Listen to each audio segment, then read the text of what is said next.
समस्या छ, तर समस्या भएमा हामीहरूले प्यानिक हुने वातावरण छैन।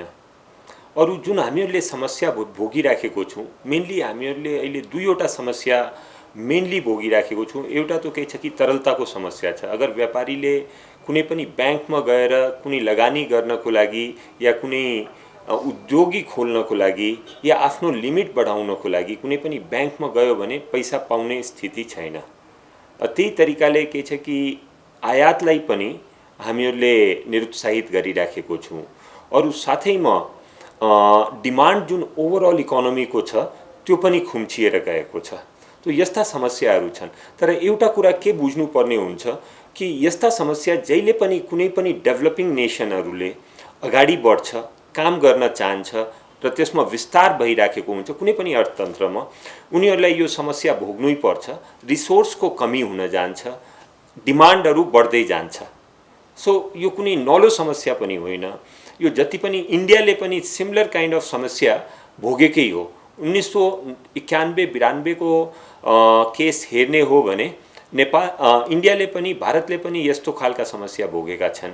अरू देशले पनि उनीहरूको पनि अर्थतन्त्रको हिस्ट्री हेर्ने हो भने कुनै न त कुनै बेलामा यस्ता खालका समस्या भोगेका छन्। र हामीहरूको अगाडि अब चुनौती के छ, यस्तो समस्याहरू भोग्दाखेरि हामीहरूले कुन तरिकाले अगाडि बढ्छौँ, कसरी हामीहरूले यसलाई पार लगाउँछौँ। हामीहरू एकातिर त के छ कि एकदम मतलब के छ कि कन्जर्भेटिभ स्टेपहरू लिन्छौँ। अर्कोतिर के हुनसक्छ कि हामीहरूले आफ्नो अर्थतन्त्रलाई लिबरलाइज गरेर खोलेर त्यसमा हामीहरूका अवसरहरू बढाएर अगाडि बढ्छौँ।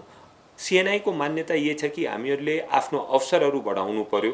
अर्थतन्त्रमा जुन चाहिएको रिफर्म्सहरू छ त्यसलाई हामीहरूले अगाडि बढाउनु पर्यो। यो रिफर्म्स मात्रै होइन, औद्योगिकरणलाई पनि हामीहरूले प्रोत्साहन गर्नु पर्यो, एफडीआईलाई प्रोत्साहन गर्नु पर्यो।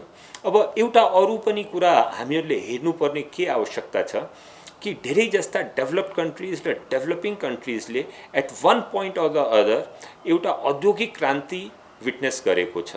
औद्योगिक क्रान्तिको बेलामा के हुन्छ कि जबको क्रिएसन हुन्छ। यस्ता सुझावहरूमा मुख्य सुझाव हामीहरूको के छ कि जसरी पोजिटिभ एउटा सोचलाई अगाडि बढाउने।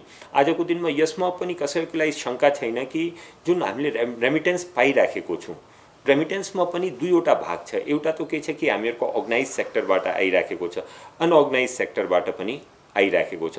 अनअर्गनाइज सेक्टरलाई हामीहरूले निरुत्साहित गर्नुपर्ने हो। त्यसको लागि हामीले अर्गनाइज सेक्टरलाई बढावा दिनुपर्ने हो, एन्करेजमेन्ट गर्नुपर्ने हो। एन्करेजमेन्टको लागि हामीहरूले थुप्रैवटा सुझाव राखेको छु र त्यसमा के छ कि जसरी अरू हामीहरूका छिमेकी मुल्क भइहाल्यो, जसरी बङ्गलादेश भइहाल्यो या पाकिस्तान भइहाल्यो, उनीहरूले विभिन्न तरिकाले रेमिटेन्सलाई एन्करेज गर्नको लागि स्पेसली हामीहरूको अर्गनाइज सेक्टरबाट रेमिटेन्सलाई एन्करेज गर्नको लागि हामीहरूले आइदर इन्सेन्टिभ भइहाल्यो या उनीहरूको कस्टलाई बियर गर्ने त्यो एउटा उनीहरूले यस्तो खालका कदमहरू लिएका छन्। र त्यो कदमबाट जुन रिजल्ट पनि आएको छ, मिनिमम उनीहरूको रेमिटेन्स जुन छ 20 देखि 30% राइज पनि भएको छ। सो एउटा त्यो पनि छ। अहिले सरकारले कुरा गरिराखेको छ कि यस्ता खालका रेमिटेन्सबाट, अर्गनाइज सेक्टरको रेमिटेन्सबाट जुन पैसा आएका छन् त्यो पैसा अगर रेमिटरले आइपिओमा लगानी गर्न चाहेमा उनीहरूलाई विशेष प्राथमिकता दिने, त्यो पनि हामीहरूकै सुझाव हो। हामीहरूले 15% को कुरा गरिराखेको छौँ, तर मैले सुनेको छु अहिले 10% को कुरालाई अगाडि बढाएर त्यो क्याबिनेटमा पनि गएको छ। यो पनि एउटा राम्रो कुरा छ। तेस्रो के छ कि जुन पनि रेमिटेन्स गर्ने मान्छेहरू छन् उनीहरूलाई उनीहरूको सरकारी कामहरू, उनीहरूले जति पनि पर्मिसनहरू लिनुपर्छ त्यसको विशेष प्राथमिकता दिएर उनीहरूलाई अगाडि बढाउन पायो भने यो पनि एउटा रेमिटेन्स इम्प्रुभ गर्छ।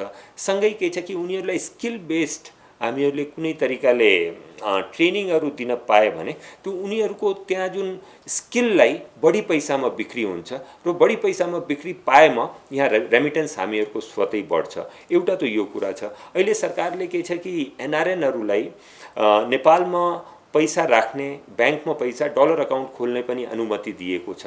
तर मैले यो हेरिराखेको छु, यो राम्रो एउटा कदम चल्नुभएका छन्, तर बाहिर मतलब एनआरएनका साथीहरूलाई अहिलेसम्म पनि विश्वास हुन पाएको छैन कि उनीहरूले यो पैसा जुन छ फेरि रिपेट्रिएट गर्न सक्छ। त्यस्तोमा पनि अहिले विश्वास जगाउनु पर्ने आवश्यक छ। मलाई लाग्छ कि यसमा एम्बेसीहरूलाई युज गरेर, एनआरएनको संस्थाहरूलाई युज गरेर, हाम्रो जस्तो अर्गनाइजेसनहरूलाई युज गरेर हामीहरूले यसलाई राम्ररी मार्केटिङ गर्न पायो भने यसले पनि एउटा ठुलो मतलब मद्दत गर्छ। म के छ कि प्राइभेट तर यसलाई अगाडि बढाउनको लागि 2-3 वटा स्टेप लिनुपर्ने आवश्यकता छ।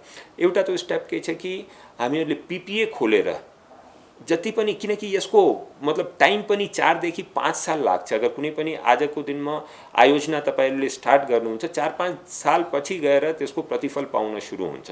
तो आज पीपीए अगर खोल्यो भने 5 वर्षपछि हामीहरूले त्यो प्रोजेक्टहरुको फाइदा लिन सक्छौं। तो पीपीए खोल्न एकदमै आवश्यकता छ। दोस्रो कुरा के छ कि यो ट्रेडिङमा, पावर ट्रेडिङमा प्राइभेट अर्गनाइजेसन्सहरुलाई पनि सम्मिलित गराउनु पर्ने पनि उति नै जरुरी छ।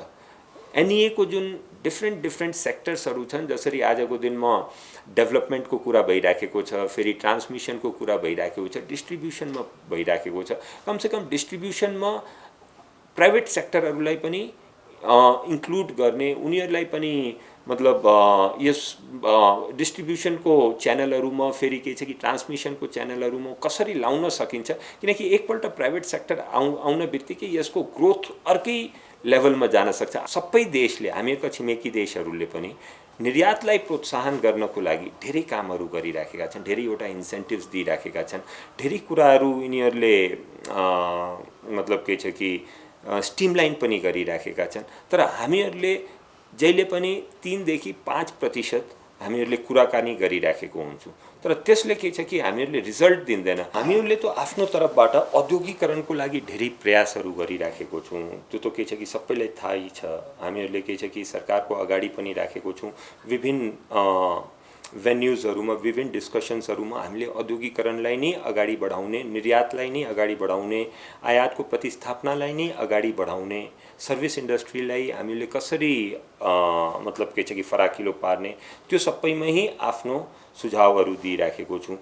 मैले एउटा कुरा अरु यहाँ जोड्न के चाहे कि फेरि प्रोडक्सन भनेको, प्रोडक्टिभिटी भनेको, फेरि आयात प्रतिस्थापना भनेको, यो सबै it is not a short term game के।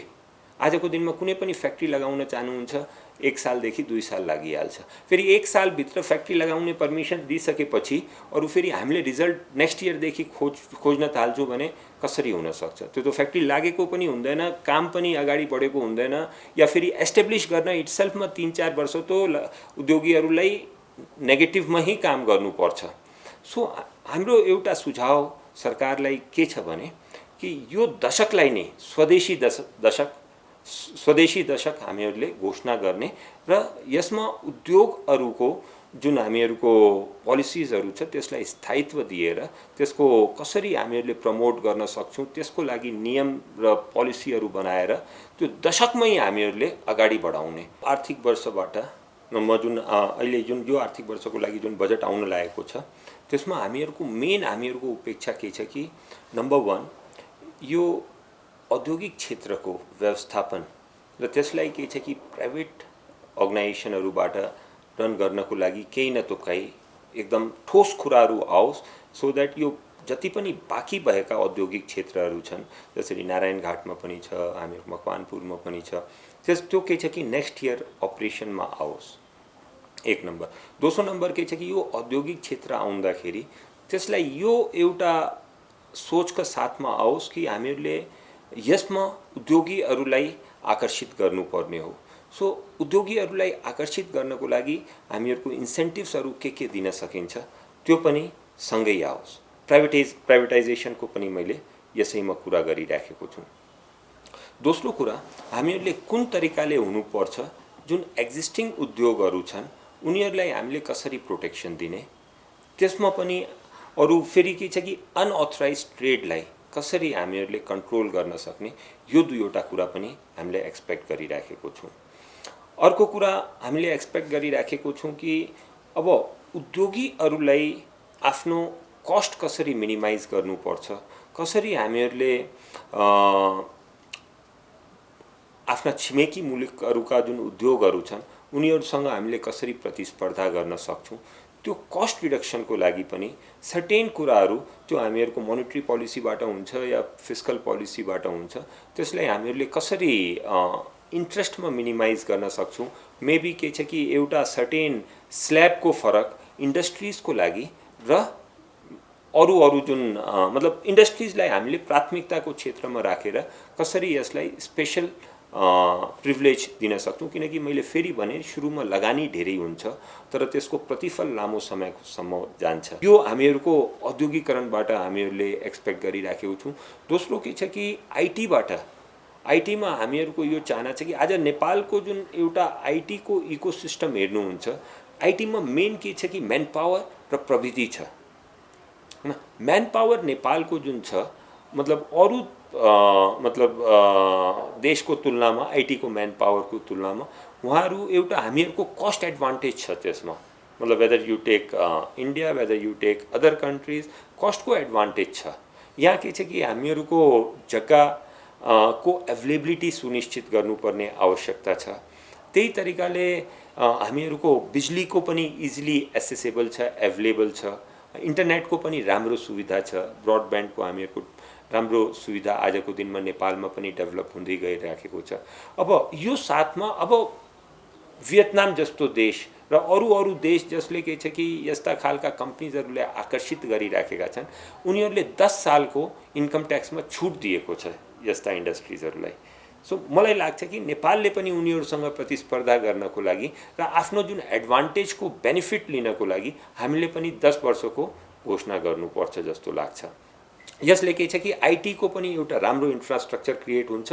मलाई एउटा अरू के विश्वास छ, अगर एउटा ठुलो कम्पनीलाई हामीले नेपालमा भित्राउन सकें, जसरी इक्जाम्पलको लागि जसरी माइक्रोसफ्ट भइहाल्यो या जसरी जो धेरै जस्ता कम्पनीजहरू इन्डियामा आइराखेका छन्, उनीहरूमा एउटा कम्पनी पनि हामीहरूले नेपालमा भित्राउन सक्यो भने त्यसले के छ कि अरू कम्पनीहरूको लागि पनि मार्ग प्रशस्त गर्छ र उनीहरूलाई यो फिलिङ पनि आउँछ कि नेपाल यसमा ठुलो एडभान्टेज र ठुलो अवसर भएको यो स्थिति छ। त्यही तरिकाले हामीहरूले एउटा अरू क्षेत्रको म कुरा गर्न चाहन्छु, कृषि क्षेत्र, जहाँ हामीहरूको झन्डै अबाउट 2 खरबको हामीहरूले आयात गरिराखेको छौँ। यसको कारण के छ, हामीहरूको इल्डी कमजोर छ, हामीहरूको इल्डी कम छ। अरू कुनै पनि देशको मुकाबलामा हेर्नुहुन्छ भने हामीहरूको इल्ड धेरै कम छ। यसमा हामीहरूले कमर्सियल फार्मिङलाई पनि प्रमोट गर्नुपर्छ। अरू बाहिरबाट जति पनि मान्छेहरू फर्केर आइराखेका छन् नेपाल, उनीहरूको लागि पनि एउटा राम्रो प्रविधिको साथमा हामीहरूले उनीहरूलाई पनि एउटा राम्रो ट्रेनिङको साथमा एज ए फार्मिङको लागि हामीले आकर्षित गर्नुपर्छ, सो द्याट उनीहरूले आफ्नो पैसा फार्मिङमा पनि लगाओस् के। मतलब जग्गा किनेर राम्रो प्रविधि लगाएर यील्ड बढाएर, किनकि जग्गा त हामीहरूसँग छ, यील्ड बढाउनु पर्ने हो। यील्ड बढाउनको लागि त्यसमा इनपुट राम्रो हाल्नु पर्ने हो, टेक्नोलोजी राम्रो राख्नु पर्ने हो। इनपुट बढाउनको लागि राम्रो गर्नको लागि अब सीडको प्रपर व्यवस्थापन, खादको प्रपर व्यवस्थापन। आज खाद हामीहरूले दिनै पाएका छैन आफ्नो, फेरि हामीहरूले यील्डको कसरी एक्सपेक्ट गर्न सक्छौँ। जुन हामीहरूको इनिसियल छलफलहरू भएका छन्, जुन बेलामा हामीहरूले आफ्नो सुझावहरू दिएका छौँ, मलाई लाग्छ कि सबै एकदम पोजिटिभ तरिकाले लिएका छन् यो सबै सुझावहरूलाई। मलाई पुरा विश्वास छ कि अगर सुझाव राम्रो भएमा र सुझावले देशको बेनिफिट हुन्छ भने उनीहरूले पक्कै यसलाई मतलब बजेटमा उनीहरूले इन्क्लुड गर्छ र यसले देशकै फाइदा हुन्छ। हामीहरू एकदम स्पष्टताको साथमा आफ्नो कुरा कम्युनिकेट गर्न पाएन। हामीले भनिराखेको छौँ कि प्यानिक गर्ने स्थिति छैन। मतलब श्रीलङ्का जस्तो हामीहरूको देश हुन पाएको छैन। समस्या तो छ, तर समस्या हामीहरूको कहाँ हुँदैन। समस्यालाई हामीहरूले फेस गरेर पोजिटिभ तरिकाले अगाडि बढ्नुपर्ने हुन्छ। मलाई यो पनि एउटा मतलब यो जुन हामीहरूले भनेको कुरा छ नि, त्यही कुरा आज सबैले भनिराखेको छ, भनेको छैन।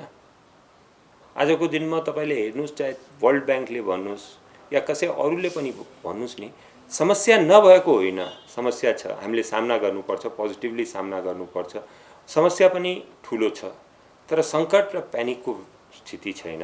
त्यही कुरा हामीहरूले गर्दै आएको छौँ। अरू आज त के छ कि मैले पाएको छु कि आइएमएफले भन्नुहोस् या वर्ल्ड ब्याङ्कले भन्नुहोस् त्यही कुरा अगाडि पनि बढाएका छन्। अरू सिएनआईको एउटा मैले कल्चर के देखेको छु या हामीहरूको अर्गनाइजेसनको एउटा कल्चर के छ, हामीहरूले इस्यु बेस्ड कुरा गर्छौँ। हामीहरूले कुनै पनि सरकारमा को छ, कुन पार्टी छ, को हुनुहुन्छ त्यसलाई हेरेर हामीहरूले कहिले पनि कुरा गर्न गरेको छैन। हामीले इस्यु बेस्ड कुराहरू अगाडि बढाउन चाहन्छौँ। मलाई हामीहरूले लागिराखेको थियो कि त्यो बेलामा अलिकति प्यानिकको सिचुएसन क्रिएट भइराखेको छ कि अरू त्यो के छ कि एउटा पोजिटिभिटी ल्याउने आवश्यकता छ कि त्यो कारणले गर्दा हामीहरूले त्यो कुरा भनेको हो, जसबाट के छ कि एउटा पोजिटिभिटी आओस्, सेन्टिमेन्ट्स राम्रो होस्, मतलब अलिकति डिमान्ड र लगानीको वातावरण बनोस्। अरू त्योसँग त्यो त्यति मात्रै हामीले भनेको होइन, त्यो भनेको साथमा हामीहरूले आफ्नो 12 बुँदा सजेसन पनि दिएको छौँ। के गर्दाखेरि मलाई अनफर्चुनेटली के छ कि जुन हामीहरूले सजेसन दिएको छु 12 बुँदा त्यो त्यति अगाडि बढ्न पाएन। अदरवाइज त्यो सजेसन्स मलाई लाग्छ आज धेरैवटा सजेसन्सहरूमा कार्यान्वयन पनि भइराखेको छ त्यसमा।